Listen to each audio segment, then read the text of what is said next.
नमस्कार। मैं हूं अजय प्रकाश और आप देख रहे हैं जनअचवार। बनारस के काशी विद्यापीठ में मिथिलेश कुमार गौतम, जो कि वहां राजनीति शास्त्र के लेक्चरर हैं, वहां पढ़ाते हैं पिछले 1 वर्षों से। उन्होंने नवरात्र को लेकर एक टिप्पणी की, जिसके बाद उनको काशी विद्यापीठ के कैंपस में न सिर्फ आने से प्रतिबंधित किया गया, बल्कि नौकरी से टर्मिनेट कर दिया। प्रश्न यह है कि दलित शिक्षक ने ऐसी क्या बात कह दी नवरात्र पर, जिसकी वजह से इतनी बड़ी सजा दी गई। आइए हम उन्हीं से जानते हैं, वो हमारे साथ हैं। मिथिलेश, आपका जनज्वार में स्वागत है।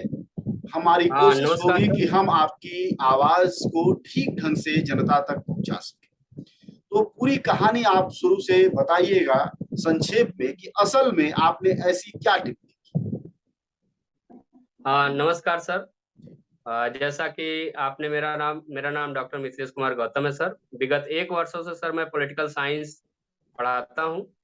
और सर ये जो घटना है जो कि 28 तारीख को मैंने एक पोस्ट डाली 2 लाइनों की, जिसमें मैंने लिखा था कि भारतीय महिलाओं को महिलाओं को नवरात्र व्रत से अच्छा है कि 9 दिन तक भारतीय संविधान और हिंदू कोड बिल पढ़ाया जाए, जी। जिससे कि वह अपनी दासता एवं गुलामी से मुक्त हो जाएंगी। यही मेरा पोस्ट था सर। अब इस पोस्ट को सर कुछ तथाकथित उस मानसिकता वाले बच्चों ने देखा। बच्चे ही हैं सर वो। उन बच्चों ने देखा और अपने ब्लॉग पे मेरा पोस्ट रख रख कर गाली गलौज करना स्टार्ट किया सर। और यह सिलसिला लगातार बढ़ता चला गया। कुछ ने मेरे पर भी कमेंट्स किए गलत तरीके से, गाली गलौज तरीके से, गलत हिंदू धर्म को भड़काने के संदर्भ में ऐसे कुछ बात उन्होंने कहा, जिसका मैंने कोई भी रिप्लाई नहीं दिया। किसी प्रकार का मैंने अभी तक कोई रिप्लाई नहीं दिया है। फिर उसी में से एक लड़का है गणेश राय, जिसने जो कि फिर बोला कि सुबह 10 बजे कैंपस आइए। और 10 बजे कैंपस जब पहुंचते हैं तो मेरे 2 लाइन टिप्पणी की जगह पे एक महिषासुर का किसी बुक का एक पेज निकाला जाता है, जिसमें महिषासुर को राजा दिखाया गया है। और उसमें उस पेज को मेरे फेसबुक के ऊपर वाले जो मेरा जिसमें फेस दिख रहा हो, जिसमें मेरी टाइमिंग दिख रही हो, उससे एडिट करके मिलाया जाता है और उस पेज को लेकर यूनिवर्सिटी घुमा जाता है। सबसे पहले मेरे डिपार्टमेंट जाया जाता है, जय श्री राम जय माता दी के नारे लगाते हुए। और मुझे गालियां दी जाती हैं, मुझे मारने की यानी जान से मारने की धमकी दी जाती है एज ए मेरे हेड के सामने। और मेरे हेड से बोला जाता है कि जल्द से जल्द इनको निकालिए, नहीं तो हम लोग बड़ा आंदोलन करेंगे या बड़ा कुछ करेंगे। फिर उसके बाद वो वहां से निकलते हैं और वीसी सर के पास आते हैं और वीसी सर को दिखाते हैं और बोलते हैं कि ये इन्होंने किया है। वीसी सर ने बिना किसी तथ्यात्मक चीजों को जाने 2 घंटे के अंदर उन्होंने इतना प्रेशर बना दिया वीसी सर के ऊपर कि उन्होंने 2 घंटे के भीतर मुझे निलंबित कर दिया। मतलब एज ए निष्कासित कर दिया और कॉलेज यूनिवर्सिटी प्रतिबंधित कर दिया। और उस पंपलेट को वो काफी विद्यार्थियों के बीच में बांटे, जो कि एडिट पोस्ट है सर। उसमें मेरा कहीं से भी किसी प्रकार का कोई रोल नहीं है कि मैं उसको जानता भी हूँ कि नहीं जानता 28 हूँ। को मिथिलेश जी आपने पोस्ट लिखी और जी आपको जी। नौकरी से टर्मिनेट कर दिया गया, कैंपस में प्रतिबंधित कर दिया गया 2 दिन के भीतर, यानी कल। एक दिन के भीतर, एक दिन, एक दिन के 28 को मैंने भीतर। लिखा है। हाँ। 29 को मुझे ये सब 29 को सारी घटनाएं हो जाती हैं मात्र 2 से 3 घंटे में।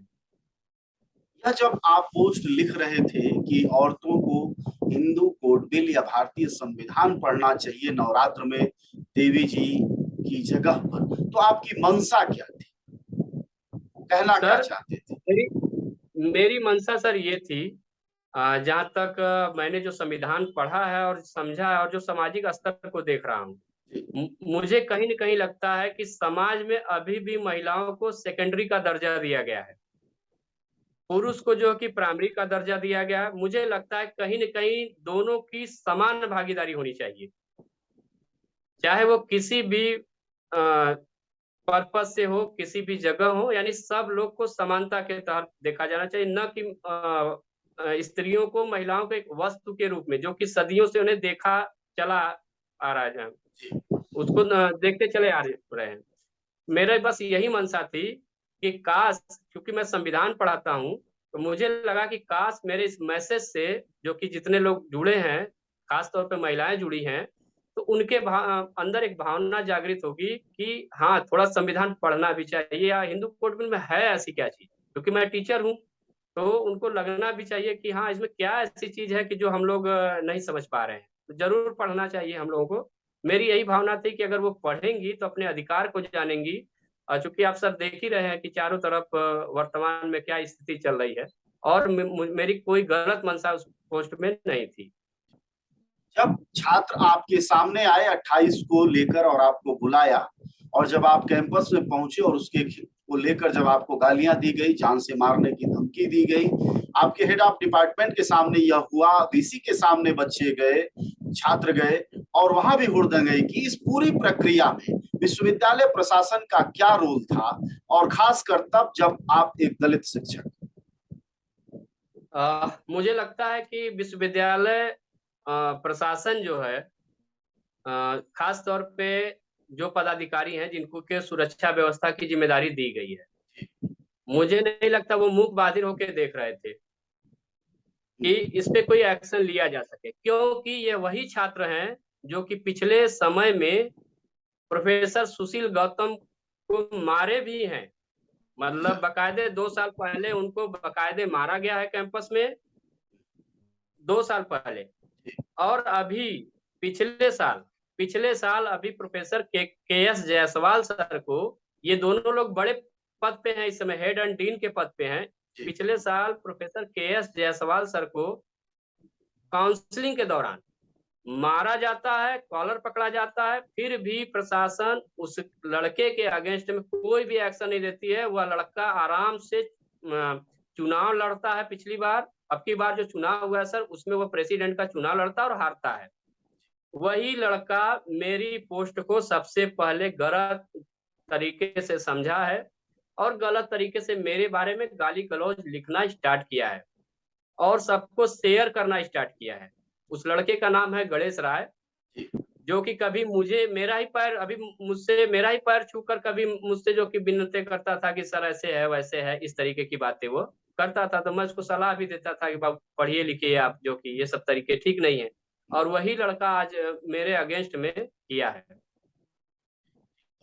एक चीज और बताइएगा कि वह विद्यार्थी किससे जुड़ा हुआ है, किसी छात्र संगठन से जुड़ा है या स्वतंत्र रूप वह से? विद्यार्थी वर्तमान समय में एबीवीपी और आरएसएस, इन हाँ, दोनों संगठनों से जुड़ा हुआ, उन्हीं के मतलब भाजपा का जो छात्र विंग है अखिल भारतीय विद्यार्थी परिषद, और भाजपा का जो मातृ संगठन है आरएसएस, उन दोनों से यह जो लंपट छात्र है वह जुड़ा हुआ है।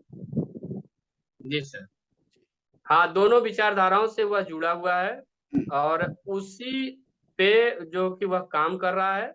और हर समय दलित और ओबीसी टीचर्स को, दलित और ओबीसी प्रोफेसर को हर साल 2-3 महीने में गाली गलौज के माध्यम से, किसी अन्य प्रकार के माध्यम से, मारपीट के माध्यम से उनको टारगेट बनाता रहता है। उसका ये पेशा है।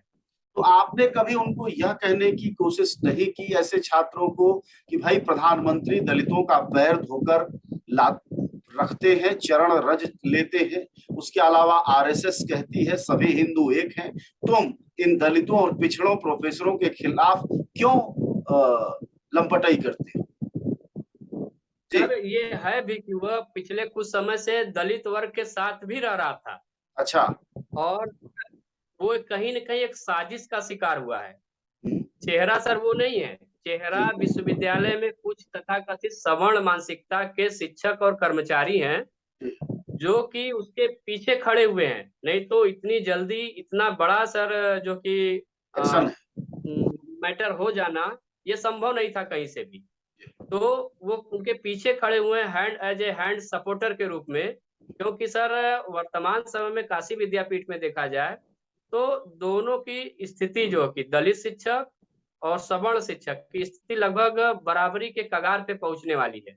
क्योंकि वर्तमान समय में जब से ये आरक्षण का पालन किया जा रहा है, तो वो सीटें भी आ रही हैं और सामान्य की सीटें भी जो कि कर रहे हैं। तो और सामान्य का यहाँ पे एक मतलब सर दिया जाता है। सामान्य का मतलब सिर्फ 4 जातियां होती हैं सर। अगर आप नहीं जानते तो सर आज जान लीजिए। किसी भी यूनिवर्सिटी में उठा के देख लीजिए सर, सामान्य का मतलब होता है ब्राह्मण, ठाकुर, भूमिहार और कायस्थ। ये 4 जातियों की नियुक्ति होती है सर। इसके डेटा मैं आपको प्रस्तुत कर सकता हूँ। तो वो लड़का वहां से कहीं से जो कि सीखता है कि कैसे हमको कैसे प्लानिंग करनी है, कैसे क्या करना है। और उसका सीधा सीधा कारण ये है कि सर मैं सामाजिक सरोकार से वास्ता रखता हूँ और मैं एज ए संविधान पढ़ाता हूँ। मैं महिलाओं को, मैं लड़कियों को, मैं और बच्चों को जागरूक कर रहा हूँ। यानी सर उनके अंदर जाति और धर्म की भावना से न होकर एकता और अखंडता की भावना को मैं बढ़ावा दे रहा हूँ। इस वजह से मुझे टारगेट बनाया जा रहा है। आखिरी सवाल मिथिलेश आपसे ये कि क्या आपने यह जो विश्वविद्यालय प्रशासन ने आपके खिलाफ कार्रवाई की है उसको लेकर आप कहीं आपने पत्र लिखा, एप्लीकेशन दिया या आगे क्या कदम उठाने वाले?